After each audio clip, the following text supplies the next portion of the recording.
it's pulled back again, but we've canceled it. Nobody's in.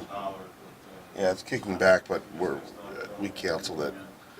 It keeps bouncing off that VWAP though. ALRN is trying to squeeze up. We'll have to wait and see where we go And then, from there. That stop goes to 208.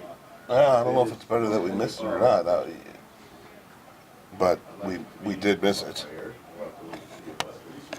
Keeps bouncing right off that VWAP. So got in at 50, 54, 57 bid now, but nothing doing. We're not in that. Facebook's showing a little bit of range here, but it's come off about 50 cents in the last 5 minutes, so let's stay away from that. All right, Microsoft.